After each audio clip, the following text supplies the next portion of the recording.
बाबा तो विश्वकर्मा के महिमा महान बाटे। बाबा तो विश्वकर्मा के बाबा तो विश्वकर्मा के महिमा महान बाटे।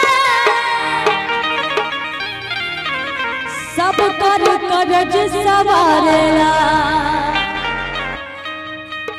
सब कर करज सवारेला सब कर करज सवारेला जानत जहान बाटे। बाबा तो विश्वकर्मा के। और आइए सबको झूठे बाबा को बुलाएंगे। 1 2 3 4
बाबा विश्वकर्मा सब कुछ संभालते हैं, है ना? एक बार चाहूंगी सबको हाथ तो उठा लो। अच्छा आप लोग को देख के एक बात याद आ गई हमको, कहना चाहूंगी। अगर अच्छी लगे तो सबको ताली बजाइएगा। कहना है कि किसी की मस्ती जिंदा है तो किसी की हस्ती जिंदा है। सुनिएगा हमारे मुखिया जी, बड़े गौर से सुनिएगा सब कोई। कहना है किसी की मस्ती जिंदा है तो किसी की हस्ती जिंदा है। और जो भजनों में ताली नहीं बजाते हैं ना, वो बेचारे जबरदस्ती जिंदा है। क्योंकि जीने का तो कोई हक ही नहीं बनता, क्योंकि भगवान 2 हाथ दिया है ना, सबको दिए। आप सब हमारे गार्जियन है ना? सबको 2 हाथ दिए हैं। अच्छा किनको किनको 2 हाथ है, हाथ तो उठाओ। किनको किनको 2 हाथ दिए भगवान जी? सबको दिए। तो फिर हाथों को बंद करके क्यों रखे हो आप लोग? ये गलत बात है।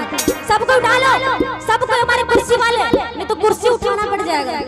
सोच लीजिए क्या बात। उठाइए आप भी अंकल जी और कहेंगे सब कर करज सवारेला सब कर करज सवारेला चाहो तो जहान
शंकर भगवान की, बोलिए विश्वकर्मा बाबा की।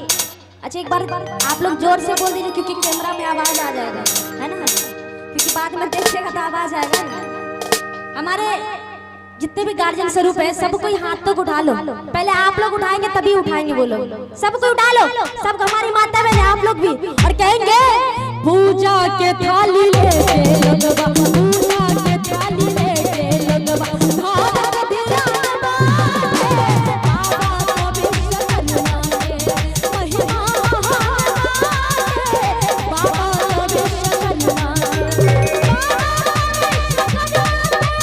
महिमा बाबा को विश्वकर्मा